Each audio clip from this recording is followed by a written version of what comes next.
Hello students, welcome to our channel Prep IAS. I welcome all of you once again in our Economics NCERT series.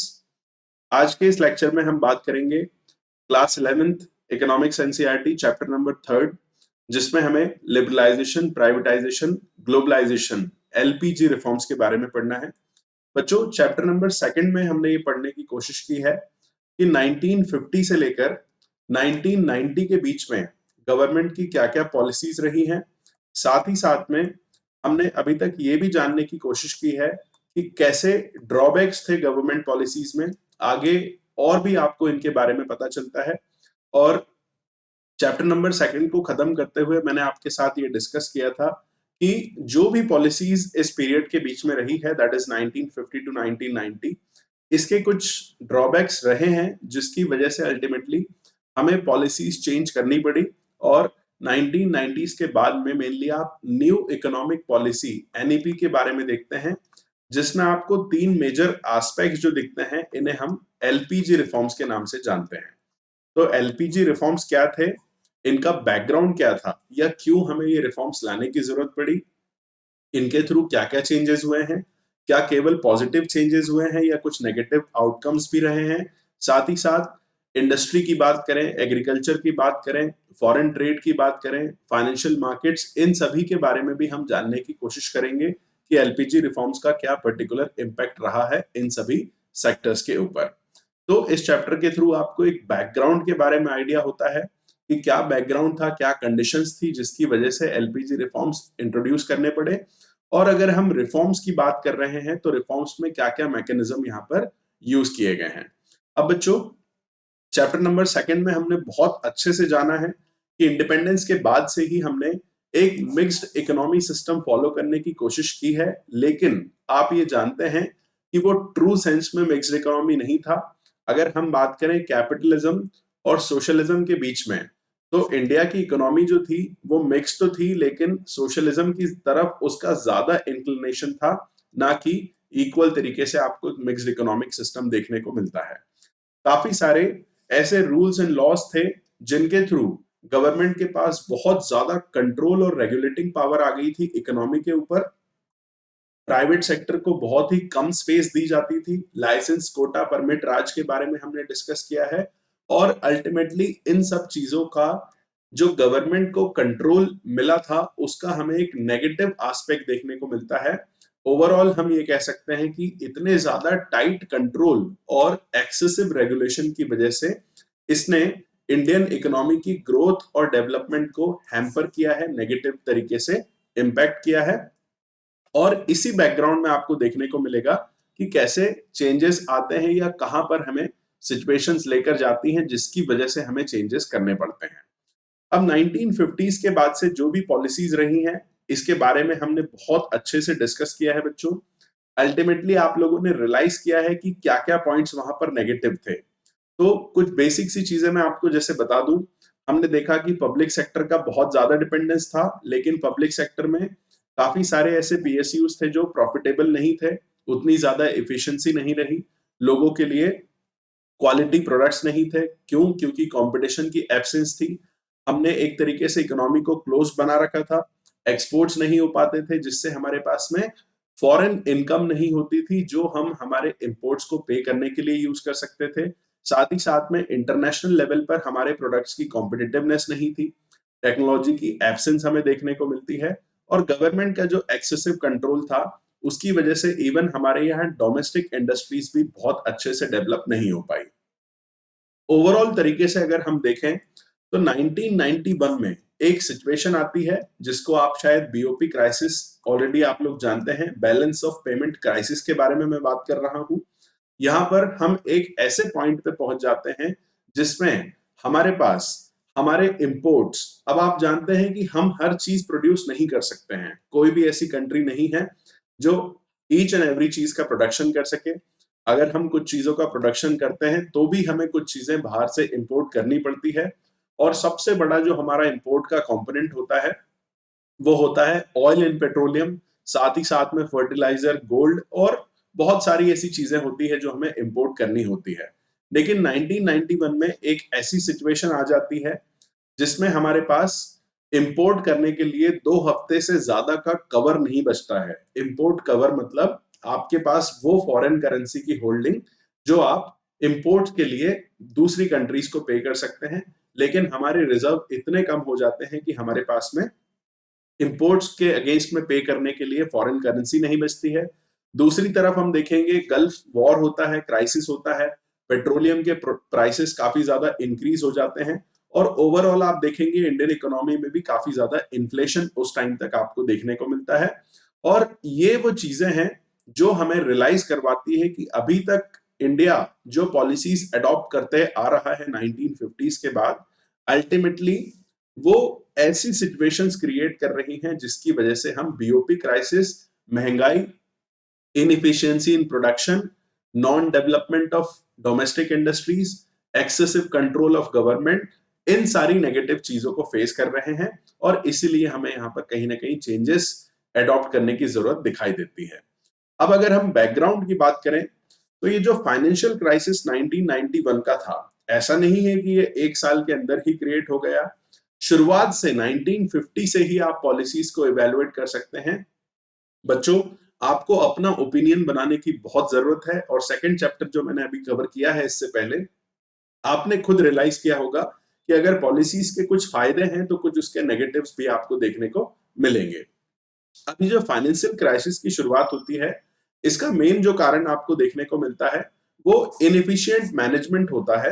Indian economy का जो government का excessive control हो रहा था उसकी वजह से आप देखेंगे कि गवर्नमेंट ने अपने पॉलिसीज को चलाने के लिए काफी सारे टैक्सेशन वगैरह इंट्रोड्यूस कर रखे थे। बहुत सारे सोर्सेस ऑफ टैक्सेशन हुआ करते थे जिससे गवर्नमेंट अपना एक्सपेंडिचर करती, लेकिन कहीं ना कहीं उतनी ज्यादा गवर्नमेंट की इनकम नहीं थी, खर्च काफी ज्यादा करना होता था।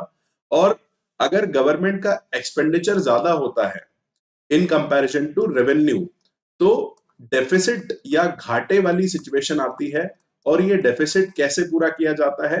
तो ये डेफिसिट बैंक से लोन लेकर पूरा किया जाता है, साथ ही साथ इंटरनेशनल लेवल पर भी हम बोरोइंग कर सकते हैं। जैसे इंटरनेशनल ऑर्गेनाइजेशंस होते हैं, आईएमएफ, वर्ल्ड बैंक, इसके साथ ही साथ में एक्सटर्नल कमर्शियल बोरोइंग, ये भी चीजें हो सकती हैं जिनके द्वारा गवर्नमेंट अपने घाटे को पूरा करती है और जो नेसेसरी एक्सपेंडिचर है वो करने की कोशिश करती है। शुरुआत से ही इंडिया में काफी सारे चैलेंजेस थे। इंडिपेंडेंस के बाद में हमें पॉवर्टी रिमूव करना था, हमें एम्प्लॉयमेंट ज्यादा से ज्यादा प्रोवाइड करना था, एग्रीकल्चर की कंडीशन अच्छी करनी थी, इंफ्रास्ट्रक्चर को भी हमें एड्रेस करना था। आप जानते ही हैं कि हमारी क्या कंडीशन थी इंडिपेंडेंस के समय, और उन सभी कंडीशन से बाहर आने के लिए बहुत ज्यादा पैसे की जरूरत थी गवर्नमेंट को। जो भी डेवलपमेंट पॉलिसीज थी उनके लिए बहुत सारा पैसा रिक्वायरमेंट था, लेकिन जो गवर्नमेंट का रेवेन्यू जो कि टैक्सेस के थ्रू आता है वो बहुत कम था। अब आप समझ सकते हैं कि वो कम क्यों था। क्यों? क्योंकि हमारे लोगों की इनकम उतनी नहीं थी तो इनकम टैक्स नहीं होगा, ज्यादा बड़े बड़े बिजनेसेस नहीं थे तो हमें कॉरपोरेशन टैक्स नहीं मिलता था। तो ये सारी प्रॉब्लम्स थी, लेकिन हमें चैलेंजेस जो थे वो तो फेस करना था। अगर टैक्स कम मिल रहा है तो इसका ये मतलब नहीं है कि गवर्नमेंट डेवलपमेंट पे ध्यान नहीं दे। उसे बेरोजगारी, गरीबी और जो पॉपुलेशन बढ़ रही है, इन सभी चैलेंजेस को फेस करना था।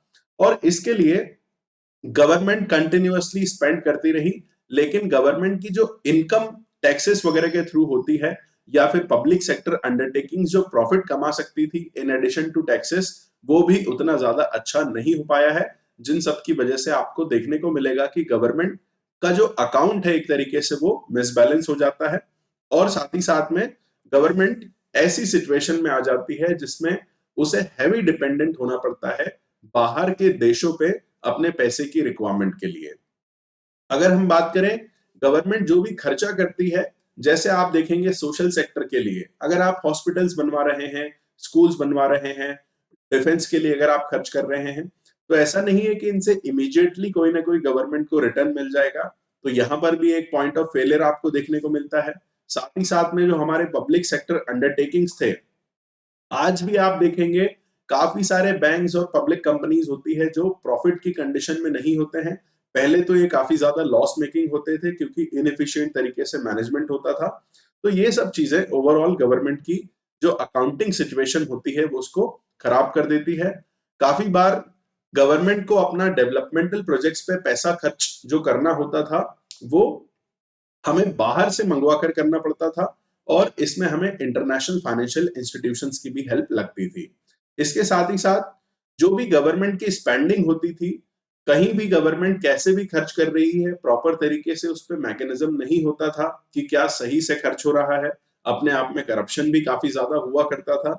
ये काफी सारी ऐसी चीजें हैं जो हुआ करती थी, जिनकी वजह से गवर्नमेंट बाहर से लोन लेती थी, और ये लोन डेवलपमेंट की जगह पर फालतू के खर्च में यूज होता था। साथ ही साथ में हमारे एक्सपोर्ट नहीं बढ़ रहे थे, जिसकी वजह से हमारे पास में फॉरेन करेंसी के रिजर्व्स काफी कम हो रहे थे। इंपोर्ट समय के साथ बढ़ते जा रहे थे, लेकिन एक्सपोर्ट कम ही रहे थे। हमारा डिपेंडेंस दूसरी कंट्रीज पर काफी ज्यादा था।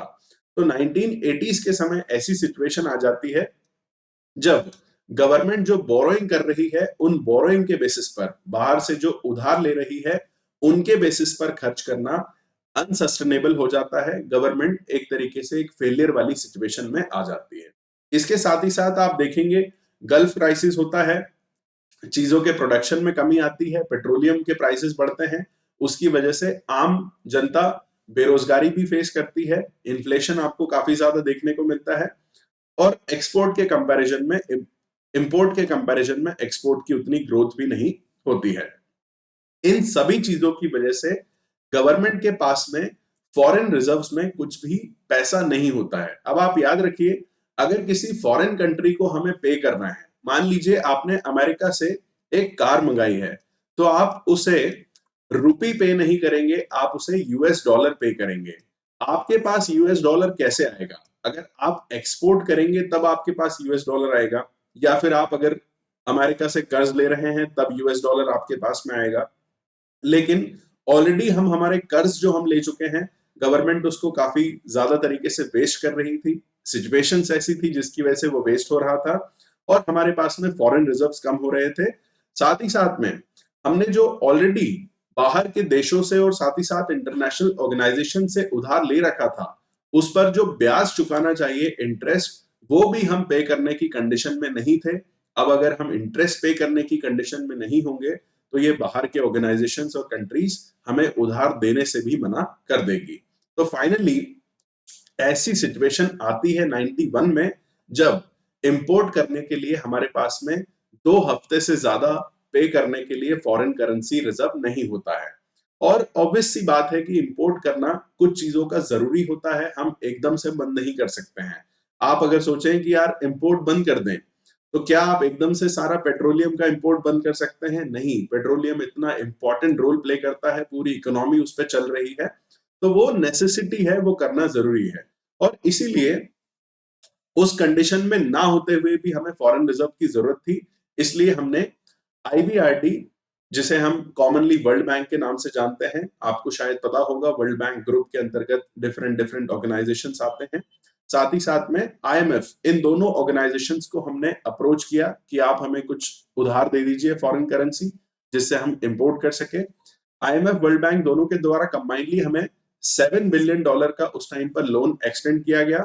लेकिन इन दोनों एजेंसीज के द्वारा एक क्वेश्चन उठाया गया कि जिस तरीके से आपकी पॉलिसीज चली आ रही हैं 1950 से, उसी की वजह से आज ये सिचुएशन आई है कि आपके पास में पैसा नहीं है। आज हम आपको उधार पैसा दे देते हैं, लेकिन अगर आपकी वही पॉलिसीज चलती रही, तो ना तो आप ये उधार वापस चुका पाओगे, और आगे फिर आप बार बार उधार मांगने की कोशिश करोगे, आपकी इकोनॉमी पूरी तरह से खत्म हो जाएगी। इस ग्राउंड के बेसिस पर इन दोनों ऑर्गेनाइजेशंस ने ये एक्सपेक्ट किया कि हम कुछ चेंजेस करने की कोशिश करें, जिससे कुछ समय में हम ये पैसा वापस भी चुका दें। जो बैलेंस ऑफ पेमेंट क्राइसिस की सिचुएशन आई है, वो सिचुएशन भी ना बने, और हमारी इकोनॉमी जो नेगेटिव चीजें फेस कर रही थी, वो ना फेस करते हुए अच्छे से ग्रो हो सके। और इसीलिए कुछ चेंजेस एक्सपेक्ट किए गए इन दोनों ऑर्गेनाइजेशंस के द्वारा कि गवर्नमेंट ऑफ इंडिया इकोनॉमी में कुछ चेंजेस इंट्रोड्यूस करेगी, और इन्हीं चेंजेस को हम न्यू इकोनॉमिक पॉलिसी के रूप में जानते हैं, जिसमें मेनली आपको एलपीजी रिफॉर्म्स के बारे में देखने को मिलता है। अब अगर हम बात करें कि किस टाइप के चेंजेस इंट्रोड्यूस किए गए, तो 2 तरीके के चेंजेस हम मेजरली देख सकते हैं। कुछ मेजर्स को हमने स्टेबलाइजेशन मेजर्स बोला है। स्टेबलाइजेशन मतलब इकोनॉमी में स्थिरता लाने के लिए। स्थिरता कहां पर रिक्वायरमेंट थी? एक तो हमारा बैलेंस ऑफ पेमेंट क्राइसिस की वजह से फॉरेन रिजर्व खत्म हो रहा था। दूसरा, काफी ज्यादा इन्फ्लेशन था।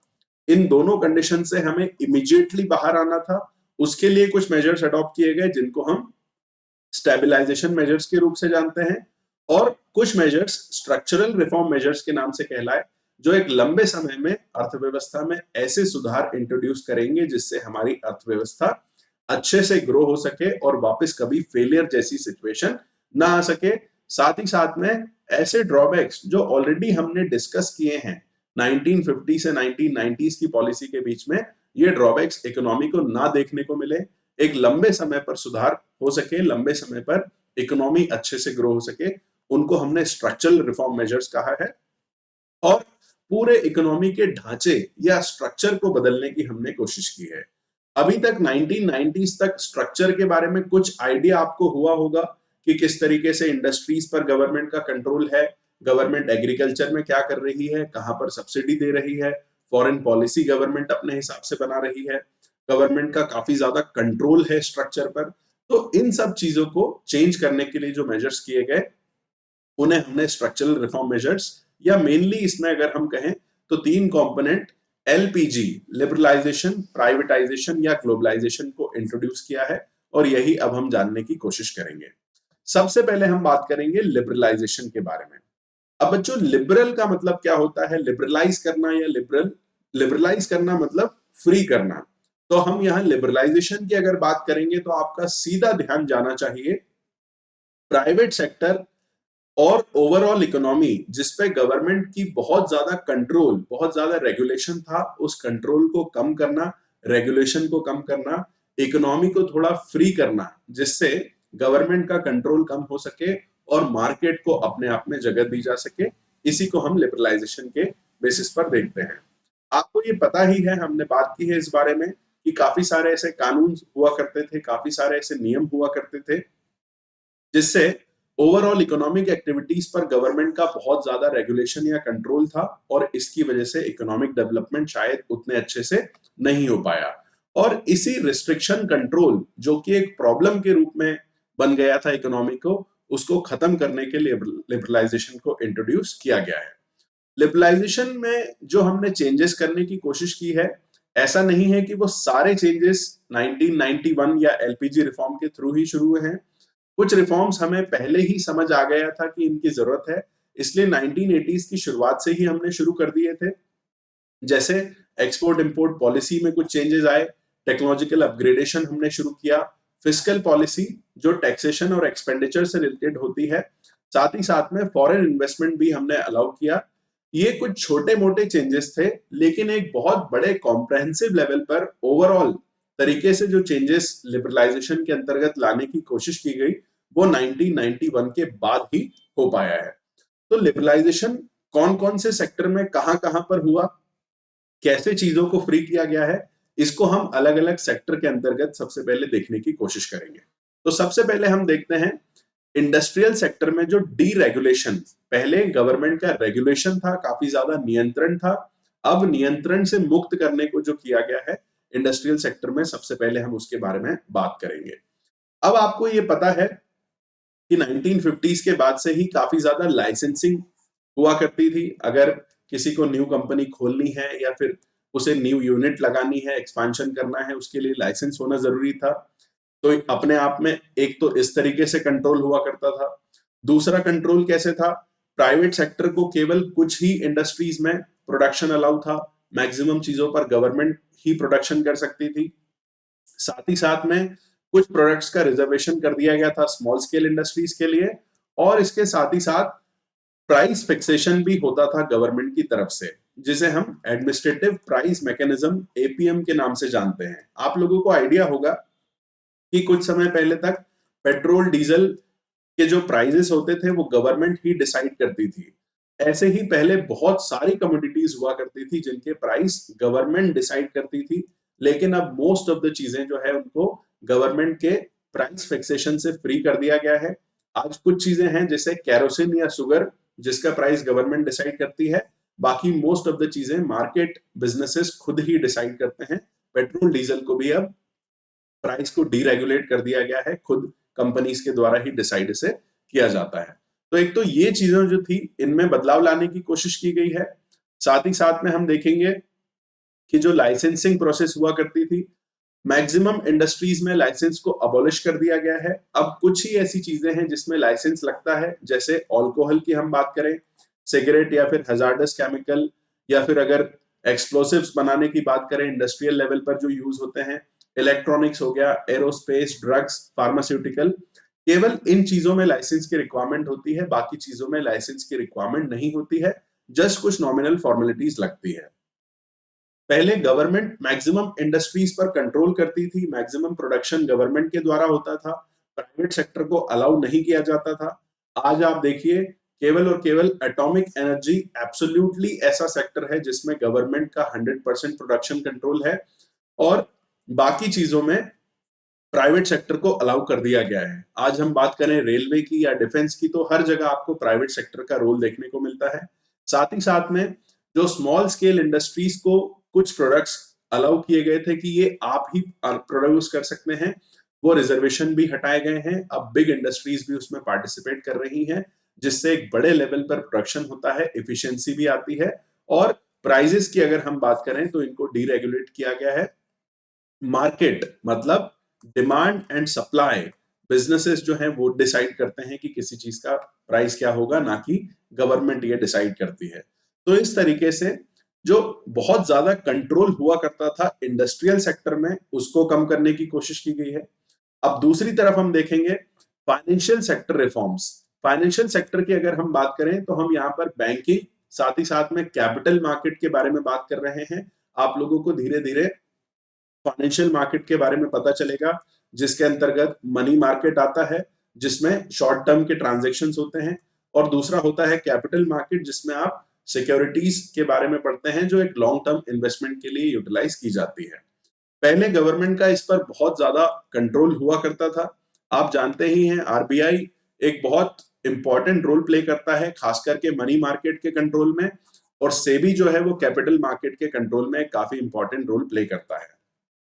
आप लोगों ने शायद CRR, that is cash reserve ratio, SLR statutory liquidity ratio के बारे में सुना होगा।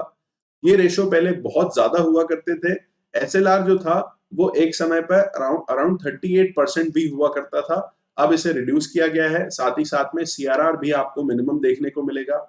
पहले बैंक्स को आरबीआई से बहुत सारी परमिशंस लेनी होती थी, ब्रांचेस खोलने के लिए उसे लाइसेंस लेना होता था, लेकिन अब इन चीजों को कम किया गया है और आरबीआई को एक फैसिलिटेटर के रूप में बनाया गया है।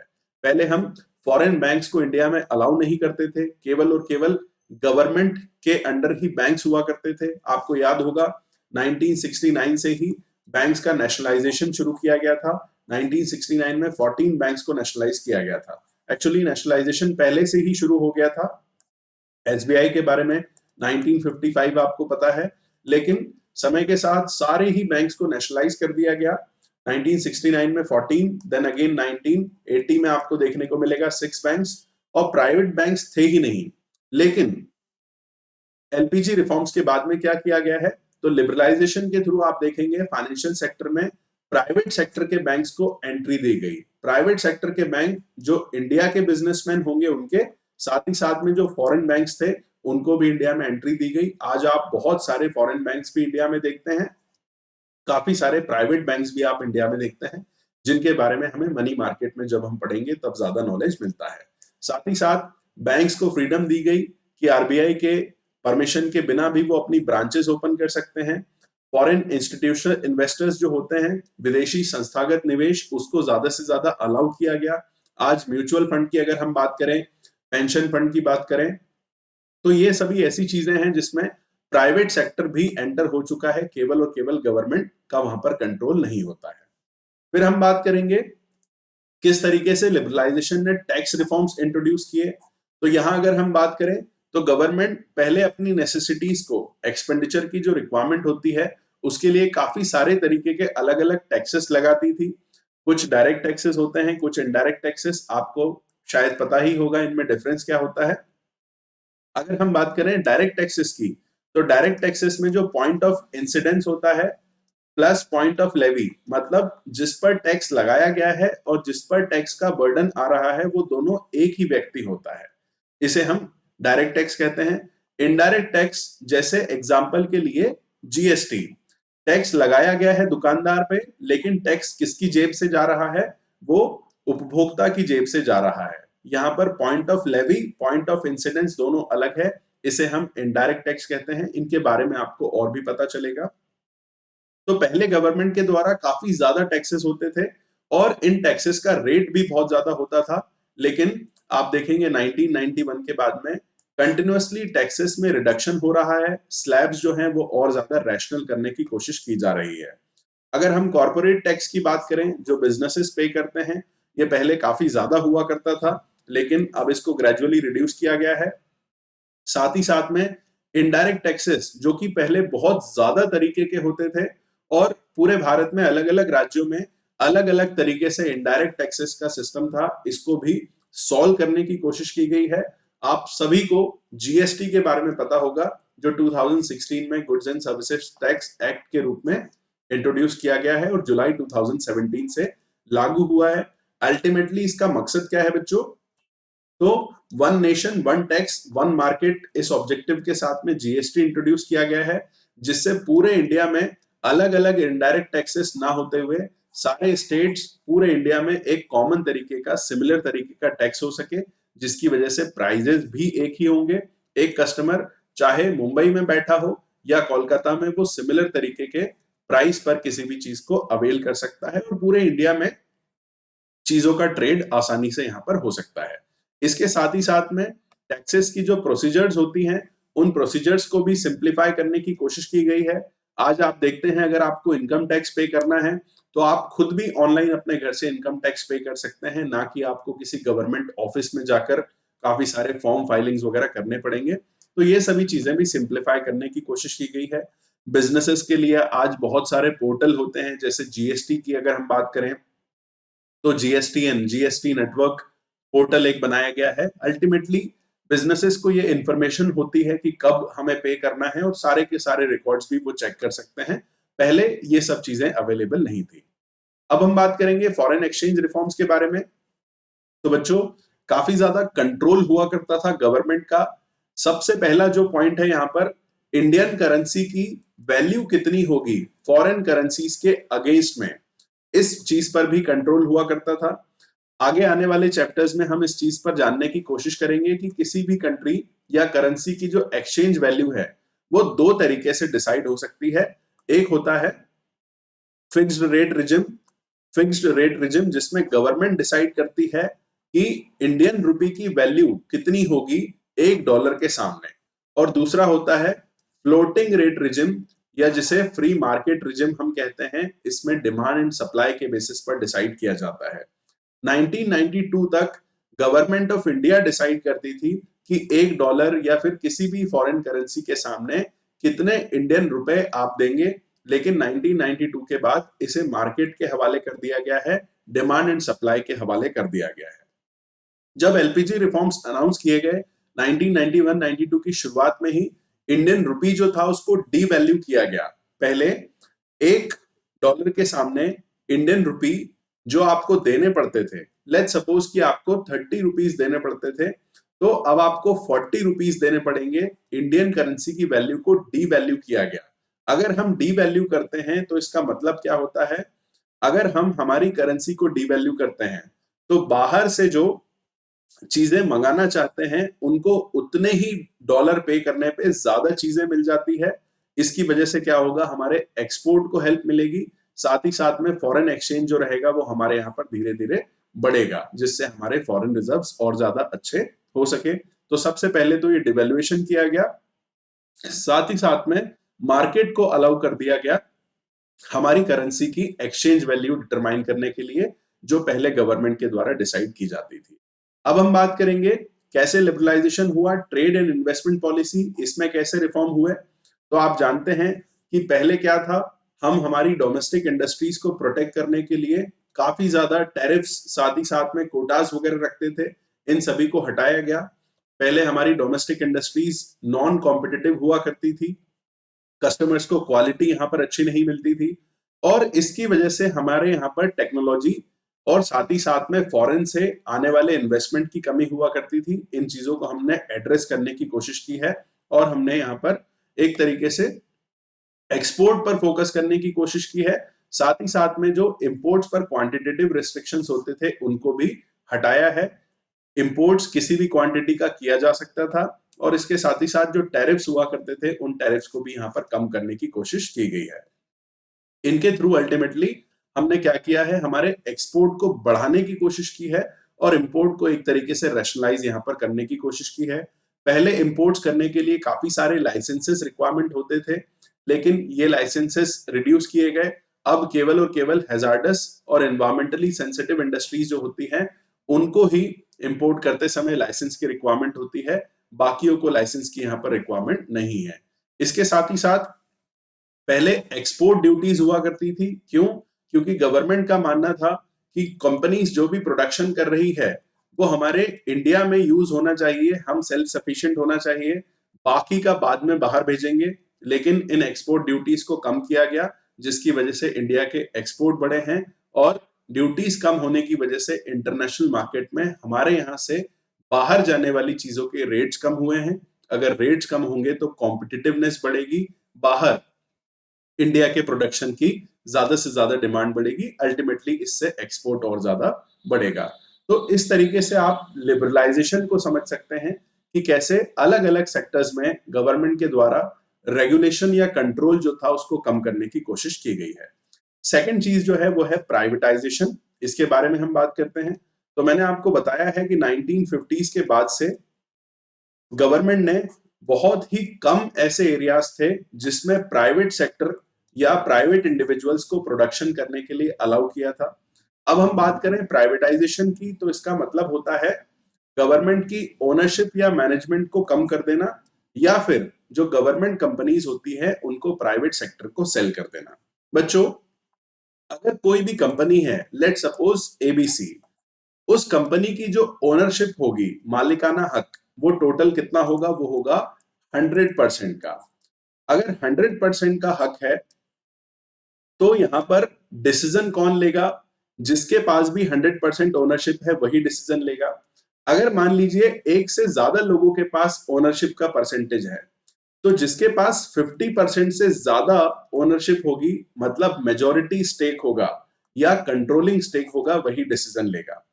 गवर्नमेंट के पास दो ऑप्शन होते हैं प्राइवेटाइजेशन के, या तो वो अपना शेयर 50% से कम कर ले, जिसे हम डिसइन्वेस्टमेंट के नाम से जानते हैं।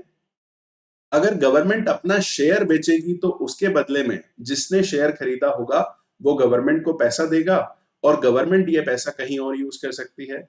इसके अलावा दूसरा ऑप्शन हो सकता है कि आप एक पूरी की पूरी जो कंपनी है, रिसेंटली जैसे हमने देखा है एयर इंडिया के बारे में, इसे आप सेल कर दीजिए, बिल्कुल भी परसेंटेज गवर्नमेंट अपने पास में ना रखे। तो इस तरीके से प्राइवेटाइजेशन हो सकता है।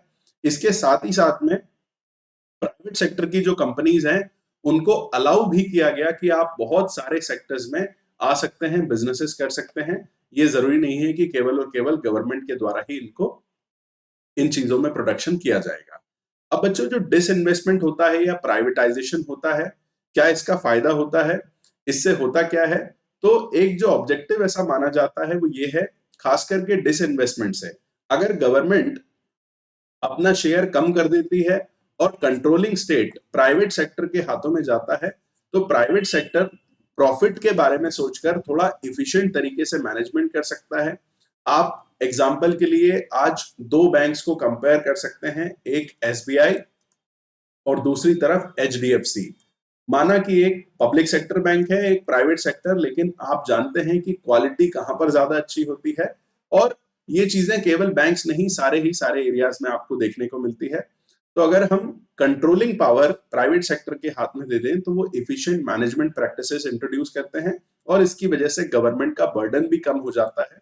डिसइन्वेस्टमेंट की वजह से जो गवर्नमेंट को पैसा मिलता है वो गवर्नमेंट दूसरी नेसेसरी चीजों पर यूज कर सकती है। इसके साथ ही साथ आज अगर हम बात करें पब्लिक सेक्टर अंडरटेकिंग्स की, जो जो पब्लिक सेक्टर की कंपनीज होती हैं उनको भी ज्यादा से ज्यादा ऑटोनॉमी देने की कोशिश की गई है। गवर्नमेंट का बहुत ज्यादा रेगुलेशन नहीं होता है इनके डिसीजंस पर, और उसी के लिए ऑटोनॉमी कितनी दी जाए उसके बेसिस पर कंपनीज को डिफरेंट स्टेटस दिया जाता है, जैसे कि नवरत्न, महारत्न, मिनी रत्न, ये आप सभी ने सुन रखा होगा। आपको बेसिक नॉलेज होना चाहिए कि कौन सी कंपनी महारत्न है या नवरत्न है या मिनी रत्न कैटेगरी के अंतर्गत आती है। ये जो कैटेगराइजेशन किया जाता है, ये उनका ट्रेड वॉल्यूम या टर्नओवर कितना है उसके बेसिस पर किया जाता है। जितना ज्यादा टर्नओवर आपको देखने को मिलेगा, उतनी बड़ी कंपनी होगी और उतनी ज्यादा ऑटोनॉमी कंपनी को देखने को मिलेगी।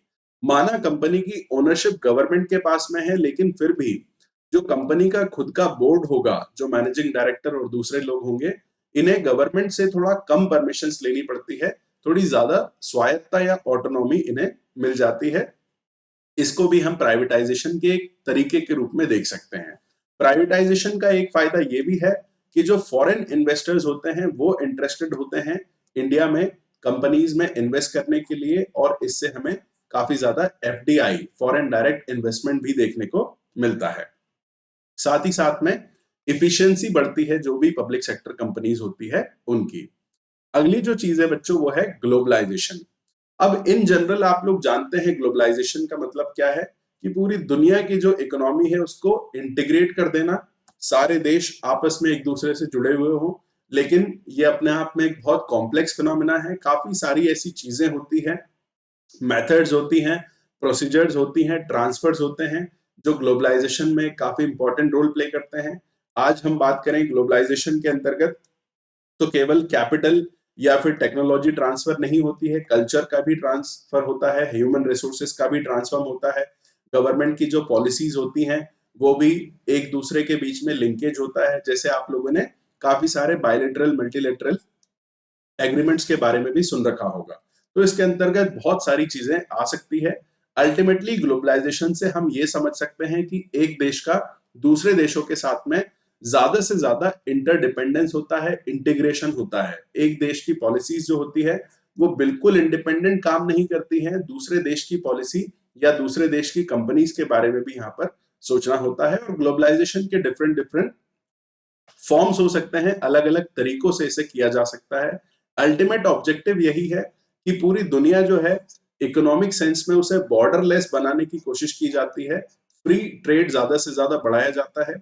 जैसे आप देखते हैं भारत के अंदर आप एक राज्य से दूसरे राज्य आसानी से आ जा सकते हैं, ट्रेड कर सकते हैं। एमपी का रहने वाला कोई पर्सन जाकर यूपी में बिजनेस सेट कर सकता है। ऐसी ही फ्रीडम, ऐसी ही इंडिपेंडेंस जब हम दूसरे देशों के साथ में देने लगे, तो उसे हम ग्लोबलाइजेशन के नाम से समझ सकते हैं। एक बहुत कॉमन तरीका जो है ग्लोबलाइजेशन का, या जिस तरीके से ग्लोबलाइजेशन होता है, उसे हम आउटसोर्सिंग के नाम से जानते हैं। आप सभी लोगों ने बीपीओ, बिजनेस प्रोसेस आउटसोर्सिंग के बारे में सुना होगा। ऐसे ही केपीओ होता है, नॉलेज प्रोसेस आउटसोर्सिंग, या लीगल प्रोसेस आउटसोर्सिंग, या फिर आईटीओ, इंफॉर्मेशन टेक्नोलॉजी आउटसोर्सिंग भी हो सकता है। आउटसोर्सिंग का मतलब एक कंपनी अपना एक पूरा का पूरा फंक्शन जो है वो किसी और देश के लोगों से करवाए। जैसे अगर अमेरिका में एक बैंक है, तो वो बैंक का जो कस्टमर केयर होगा, वो कस्टमर केयर पर जब लोग फोन करेंगे तो सारे के सारे इंडिया वाले लोग आंसर करेंगे। तो ये एक प्रोसेस हुई, कस्टमर सपोर्ट एक प्रोसेस हुई जो अमेरिका का बैंक खुद वहां पर ना करते हुए भारत से करवा रहा है। इसे हम आउटसोर्सिंग के नाम से जानते हैं। आप समझ सकते हैं कि टेक्नोलॉजी जितनी ज्यादा बढ़ रही है, आउटसोर्सिंग उतनी ज्यादा इजी हो रही है, और काफी सारी चीजों में आपको ये आउटसोर्सिंग देखने को मिलती है। इंडिया भी एक बहुत अच्छा मार्केट है आउटसोर्सिंग के लिए। हर कंपनी ज्यादा से ज्यादा प्रॉफिट कमाना चाहती है, हर कंपनी चाहती है कि उसे काफी स्किल्ड लेबर मिल जाए, लेकिन इस स्किल्ड लेबर को कम से कम वेजेस पे करनी पड़े। और इंडिया में आप जानते ही हैं काफी ज्यादा बड़ी पॉपुलेशन है जो इंग्लिश बोलती है, कम से कम सैलरी पर काम करने के लिए तैयार भी है। इसीलिए आप देखेंगे हमारे यहाँ बहुत सारे लोग हैं जो आज फॉरेन कंपनीज को सपोर्ट कर रहे हैं, घर से बैठे बैठे भी टेक्नोलॉजी की मदद से यहाँ पर काम हो रहा है। अब हम बात करेंगे डब्ल्यूटीओ के बारे में, वर्ल्ड ट्रेड ऑर्गेनाइजेशन। तो एक ही ऑर्गेनाइजेशन जो है डेडिकेटेड है कि एक कंट्री अब ऐसी कंडीशन में ना आए जिससे वो फॉरेन ट्रेड को डोमिनेट कर सके, या कोई भी ऐसी कंट्री ऐसी प्रैक्टिसेस ना कर सके जिससे जो हम पूरी दुनिया को ट्रेड के मामले में लिंक करने की कोशिश कर रहे हैं वो हैम्पर हो सके। जो भी एग्रीमेंट्स कंट्रीज के बीच में हो रहे हैं बायलैटरल या मल्टीलैटरल, वो सभी फॉलो किए जा सकें। ट्रेड टैरिफ जो होते हैं वो कम से कम हो, जिससे दुनिया भर में इंटीग्रेशन आसानी से हो सके। अब बच्चों, आपको पता है डब्ल्यूटीओ का एस्टेब्लिशमेंट 1995 में हुआ था, और डब्ल्यूटीओ जो था वो एक सक्सेसर था general agreement on trade and tariff का, जीएटीटी, जिसे 1948 में 23 देशों ने आपसी सहमति से एस्टेब्लिश किया था, इस ऑब्जेक्टिव के साथ कि जो भी हमारे इंटरनेशनल ट्रेड को लेकर एग्रीमेंट होंगे हम उनका सम्मान करेंगे और सभी देश आपस में बिजनेस को, व्यापार को बढ़ाने की कोशिश करेंगे। आज जीएटीटी खत्म नहीं हुआ है, लेकिन जीएटीटी केवल एक एग्रीमेंट था। उस एग्रीमेंट को इन्फोर्स करने के लिए कोई ऑर्गेनाइजेशन, बॉडी नहीं थी, और इसीलिए डब्ल्यूटीओ एक बॉडी के रूप में बनाया गया है जो जीएटीटी के प्रिंसिपल्स को पूरी दुनिया में एनफोर्स करने की कोशिश करता है। अब बच्चों, डब्ल्यूटीओ की जो वर्किंग है वो अपने आप में कभी-कभी डिस्प्यूटेड होती है। ऐसा काफी बार कहा जाता है कि डब्ल्यूटीओ जो है वो डेवलप कंट्रीज को फेवर करता है, और डेवलपिंग कंट्रीज जो है उनको डब्ल्यूटीओ के नॉर्म्स मानने की वजह से नुकसान होता है। काफी बार अमेरिका जो डोमिनेट करता है डब्ल्यूटीओ को, वो अपने खुद के फायदे के लिए ऐसी पॉलिसीज बनवाता है डब्ल्यूटीओ से जो डेवलपिंग कंट्रीज के लिए नुकसान वाली हो सकती है। हालांकि डब्ल्यूटीओ का एक फाउंडिंग मेंबर रहा है इंडिया, और हमने सारे ही उसके जो भी नॉर्म्स है वो मानने की कोशिश की है, लेकिन कभी कभी इसका क्रिटिसिज्म भी होता है कि डब्ल्यूटीओ जो भी ट्रेड देख रहा है दुनिया भर में, मेजर ट्रेड डेवलप कंट्रीज के बीच में हो रहा है, और डब्ल्यूटीओ के जो भी नॉर्म्स है उनका फायदा उन डेवलप कंट्रीज को होता है, और उसकी वजह से नुकसान होता है डेवलपिंग कंट्रीज का। एग्जाम्पल के लिए, जैसे सब्सिडीज की अगर हम बात करें, तो टाइम टू टाइम डब्ल्यूटीओ और इंडिया के बीच में आपको एक डिबेट देखने को मिलती है कि एग्रीकल्चर पर सब्सिडीज कम से कम होनी चाहिए या फिर पूरी तरीके से रिमूव की जानी चाहिए। दूसरी तरफ हम देखें तो अमेरिका जैसी कंट्री कुछ केसेस में सब्सिडी कम कर देती है, लेकिन काफी सारी सब्सिडीज वहां प्रोवाइड की जाती है, और वो हमें कहते हैं कि आप सब्सिडी कम कर दीजिए। क्यों कम कर दीजिए, अपने आप में एक ये क्वेश्चन आता है। तो यह ऐसे ही आपको पॉइंट ऑफ डिबेट्स देखने को मिलेंगे, और ये केवल इंडिया के साथ में नहीं है, ये most of the developing countries के मामले में आपको देखने को मिलेगा। अगर हम बात करें अब इंडियन इकोनॉमी में जो रिफॉर्म्स हुए हैं उनके बारे में, उनका असेसमेंट कैसे किया जाए, क्या वो केवल फायदेमंद रहे हैं या क्या उनके नेगेटिव पॉइंट्स रहे, तो ये चीज हम देखने की कोशिश करते हैं। तो बच्चों, 1990s के बाद से रिफॉर्म शुरू किए गए, आज हम 2021 में देखते हैं अराउंड 30 इयर्स हो चुके हैं। ऑब्वियस सी बात है, कुछ फायदे आपको देखने को मिलेंगे, लेकिन हर सिक्के के दो पहलू होते हैं, कुछ नेगेटिव चीजें भी आपको देखने को मिलेगी। अगर हम बात करें ओवरऑल ग्रोथ, जिसे हम जीडीपी के नाम से मेजर करते हैं, तो 1980 से 91 के बीच में जो ग्रोथ थी वो 5.6% थी, लेकिन 2007 से 2012 के बीच में ये 8.2% रही है। कोविड के पहले भी आप देखेंगे इंडियन इकोनॉमी दुनिया की फास्टेस्ट ग्रोइंग इकोनॉमी थी, और वापस से हम अराउंड 9 to 10% की ग्रोथ अचीव करने जा रहे हैं। तो एक तरीके से हम कह सकते हैं कि ये कुछ ना कुछ अचीवमेंट रहा है एलपीजी रिफॉर्म का। लेकिन दूसरी तरफ आप देखो तो एग्रीकल्चर सेक्टर में नेगेटिव ग्रोथ हमें देखने को मिली है। कभी कभी ऐसा पीरियड आया है जब एक साल के कंपैरिजन में कम आउटपुट हुआ है एग्रीकल्चर में। अगर इंडस्ट्रियल सेक्टर की हम बात करें तो कभी यहाँ पर इंक्रीज हुआ है, कभी डिक्रीज हुआ है, लेकिन सर्विस सेक्टर कंटिन्यूअसली ऊपर जाता ही जा रहा है। ये एक एवेल्युएशन आप जीडीपी के रूप में यहाँ पर समझ सकते हैं। साथ ही साथ में हम देखते हैं बच्चों, काफी ज्यादा एफडीआई हमारे यहाँ पर आ रहा है, फॉरेन डायरेक्ट इन्वेस्टमेंट। इसके साथ ही साथ एफआईआई में भी इंक्रीज हुआ है।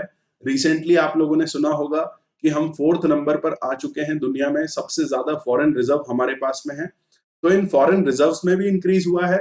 साथ ही साथ अगर हम बात करें फॉरेन इन्वेस्टमेंट की, तो 1990-91 में ये $100 मिलियन था, जो 2017-18 में $30 बिलियन हो चुका है। अपने आप में एक बहुत बड़ा इंक्रीज आपको यहाँ पर देखने को मिलता है। तो ये कुछ एस्पेक्ट्स हैं जो आप समझ सकते हैं। इसके साथ ही साथ अगर हम सेक्टोरल बात करें तो काफी इंडस्ट्रीज हमारे यहाँ पर डेवलप हुई है। आज बहुत सारी चीजों का हम एक्सपोर्ट भी करते हैं। अगर हम आईटी, सॉफ्टवेयर, टेक्सटाइल की बात करें तो इनमें हम एक बहुत बड़े एक्सपोर्टर बने हैं। और साथ ही साथ में पहले जो इन्फ्लेशन की कंडीशंस हुआ करती थी उनको थोड़ा कंट्रोल करने की कोशिश भी हमने की है एलपीजी रिफॉर्म्स के साथ ही साथ में। इसके साथ ही साथ बच्चों अगर हम देखें ग्रोथ एंड एम्प्लॉयमेंट के बारे में, तो अपने आप में एक डाउट हमें यहाँ पर देखने को मिलता है कि जिस तरीके से हमने एक्सपेक्ट किया था कि एम्प्लॉयमेंट ज्यादा से ज्यादा मिलेगा, उतना सफिशिएंट एम्प्लॉयमेंट क्रिएट नहीं हो पाया है एलपीजी रिफॉर्म की वजह से। साथ ही साथ में ये भी क्रिटिसाइज किया जाता है कि आप जीडीपी में ग्रोथ तो कह रहे हैं कि हुई है, लेकिन कुछ प्रॉब्लम जो पहले भी थी, जैसे काफी ज्यादा अनएम्प्लॉयमेंट था, एग्रीकल्चर पिछड़ा हुआ था, इंडस्ट्री का उतना ज्यादा डेवलपमेंट नहीं हुआ था, इंफ्रास्ट्रक्चर का डेवलपमेंट नहीं हुआ था। आज भी गवर्नमेंट आपको काफी ज्यादा फिस्कल डेफिसिट में देखने को मिलती है। ये सभी प्रॉब्लम्स आज भी इंडिया में प्रिविलेंट है। एलपीजी रिफॉर्म्स के फायदे होने के बाद में भी इनका आपको सोल्यूशन देखने को नहीं मिलता है।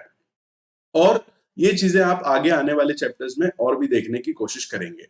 अगर हम बात करें एग्रीकल्चर में रिफॉर्म की, तो जो भी रिफॉर्म लाए गए हैं एग्रीकल्चर में, हम नहीं कह सकते हैं कि उनका बहुत ज्यादा बेनिफिट हुआ है। क्यों? क्योंकि इकोनॉमी को जैसे हमने ओपन किया है, इसकी वजह से जो फॉरेन की कमोडिटीज है वो चीप प्रोडक्ट्स यहाँ पर आने लग गए हैं। हमारे किसानों को जो प्रोडक्शन के कॉस्ट होते हैं वो काफी ज्यादा पड़ते हैं, लेकिन फॉरेन की कमोडिटी सस्ती होती है। अमेरिका अपने किसानों को सब्सिडी देता है, वो वहां से यहाँ प्रोडक्ट्स भेजते हैं जो उनके लिए सस्ते होते हैं। और अपने आप में एक प्रॉब्लम होती है ये, जो हमारे किसानों के लिए नेगेटिव तरीके से देखे जा सकते हैं।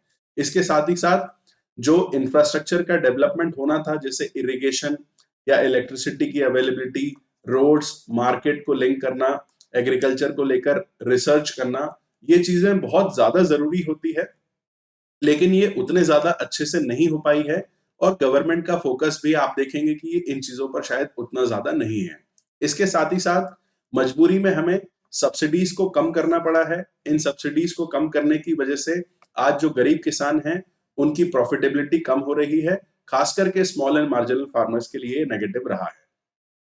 हमने एग्रीकल्चरल कमोडिटीज पर इंपोर्ट ड्यूटीज को कम किया है। आप जानते हैं अगर हमने रिफॉर्म किए हैं प्रेशर में आकर वर्ल्ड बैंक और आईएमएफ के, तो हमें ये ड्यूटीज कम करनी पड़ी है। इनकी वजह से क्या हुआ है, इनकी वजह से फॉरेन से आने वाली कमोडिटीज सस्ती जो होती हैं वो मार्केट में ज्यादा बिक रही हैं।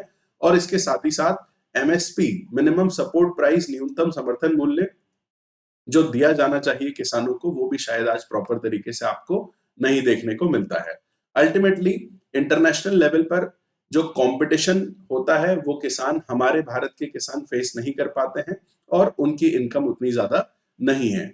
साथ ही साथ में जो प्रोडक्शन एग्रीकल्चर में आज होता है वो काफी ज्यादा एक्सपोर्ट करने के लिए होता है।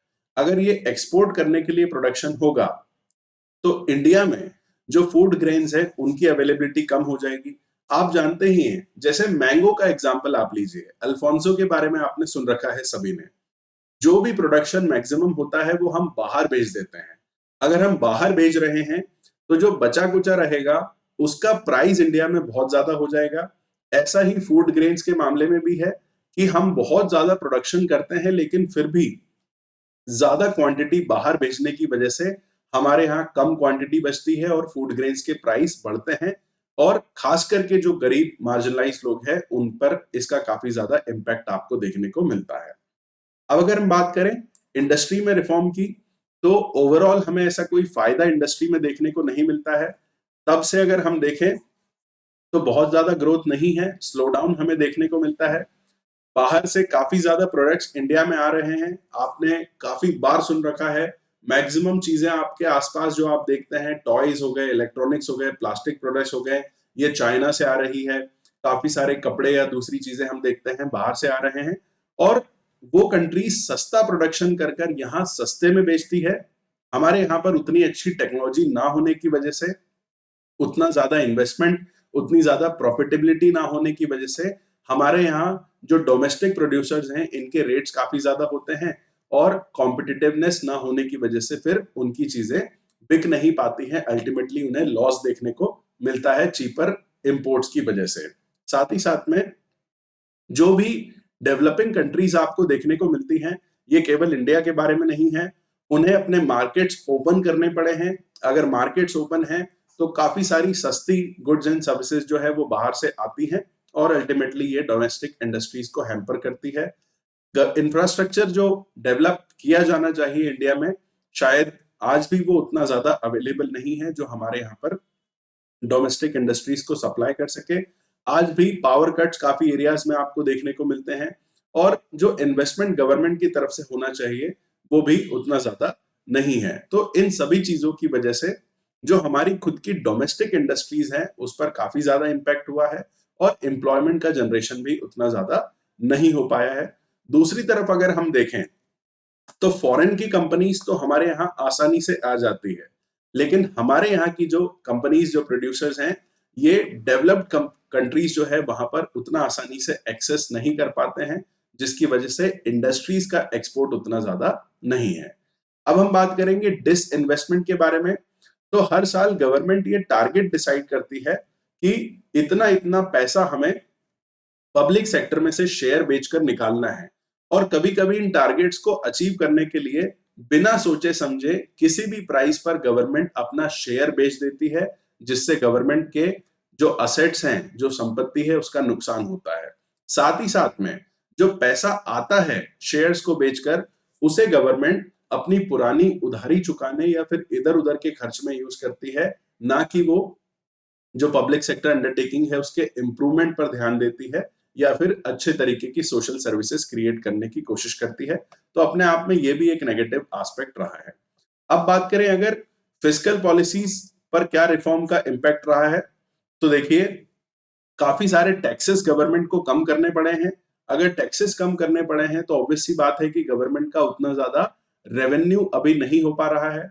ये सोचा था कि टैक्सेस कम करेंगे तो जो लोग टैक्स की चोरी करते हैं वो टैक्स की चोरी भी कम हो जाएगी, लेकिन उस प्रपोर्शन में टैक्स की चोरी कम नहीं हुई है। टैरिफ के रिडक्शन की वजह से ये हुआ है कि गवर्नमेंट के पास में रेवेन्यू ज्यादा से ज्यादा जनरेट करने के चांसेस अब कम हो चुके हैं, और अल्टीमेटली जो गवर्नमेंट को वेलफेयर के लिए ज्यादा से ज्यादा खर्चा करना चाहिए उसके लिए टैक्स के थ्रू पैसा नहीं आ पाता। आज भी डेफिसिट काफी ज्यादा होता है और गवर्नमेंट को काफी सारी बोरोइंग करनी पड़ती है। तो ओवरऑल आपको ये इम्पैक्ट देखने को मिलता है एलपीजी रिफॉर्म्स का। हर चीज के बच्चों दो पहलू हैं। आपने अभी अभी देखने की कोशिश की है 1950 से 90s के बीच में जो पॉलिसीज थी, कुछ फायदे रहे हैं लेकिन कुछ नुकसान रहे हैं, और उन्हीं की वजह से हमने एलपीजी रिफॉर्म्स लेकर आए हैं। एलपीजी रिफॉर्म्स के कुछ फायदे भी रहे हैं, लेकिन साथ ही साथ में आपको कुछ नेगेटिव्स भी यहां देखने को मिलते हैं। तो ऐसे ही आपको एक इवेल्युएशन की टेक्निक होनी चाहिए, आपको आइडिया होना चाहिए कि अगर आप यूपीएससी के एग्जाम में डील कर रहे हैं किसी भी क्वेश्चन से, तो आपको हर चीज का एक डबल फेसेड आपके पास में ओपिनियन होना चाहिए कि कोई चीज अगर नेगेटिव है तो साथ ही साथ में पॉजिटिव्स भी आपको देखने को मिलते हैं। चलिए, इसके साथ ये चैप्टर यहां पर खत्म होता है। अगर हम कंक्लूजन की बात करें इस चैप्टर के बारे में, तो आपने देखा है कि जो एलपीजी रिफॉर्म्स हैं इनके थ्रू इंडियन इकोनॉमी के लिए कुछ पॉजिटिव आउटकम भी रहे हैं, साथ ही साथ में कुछ नेगेटिव आउटकम भी आपको देखने को मिलेंगे। जिस तरीके के चेंजेस हमने इंट्रोड्यूस करने की कोशिश की है, हो सकता है एक्सपेक्टेशन के हिसाब से वो चेंजेस ना तो इम्प्लीमेंट हो पाए, ना ही उन्होंने ऐसे आउटकम दिए हैं, और कंटिन्यूअसली हम चेंजेस करते जा रहे हैं। आज काफी ज्यादा डिबेट भी होती है इस मामले में कि ग्लोबलाइजेशन अब शायद उतना ज्यादा यूजफुल नहीं रहा है, और नियो इंपीरियलिज्म जैसी कंडीशन जो है ग्लोबलाइजेशन की वजह से आ रही है। इंडियन कॉन्टेक्स्ट के बारे में अगर हम देखें तो काफी ज्यादा इनइक्वालिटीज आपको देखने को मिलती है। जिस तरीके से हमने सोचा था कि एलपीजी रिफॉर्म्स के थ्रू हम सभी के लिए ज्यादा से ज्यादा इनकम लाने की कोशिश करेंगे, ज्यादा से ज्यादा लोगों को अच्छी से अच्छी बेसिक नेसेसिटीज हम देने की कोशिश करेंगे, वो नहीं हो पाया है। ग्रोथ तो हुई है कंट्री की, लेकिन उस ग्रोथ के बेनिफिट सभी लोगों को नहीं मिल पाए हैं, और जो प्रॉब्लम्स हमारे सामने इंडिपेंडेंस के समय हुआ करती थी, आज भी वो प्रॉब्लम्स हैं। उसके साथ ही साथ कुछ न्यू तरीके की प्रॉब्लम्स भी आपको देखने को मिलती है। चलिए, आई होप आप सभी को ये सब कुछ बहुत अच्छे से समझ आया होगा। नेक्स्ट चैप्टर में आपसे मुलाकात होती है। Till then keep watching, keep learning. Thank you so much.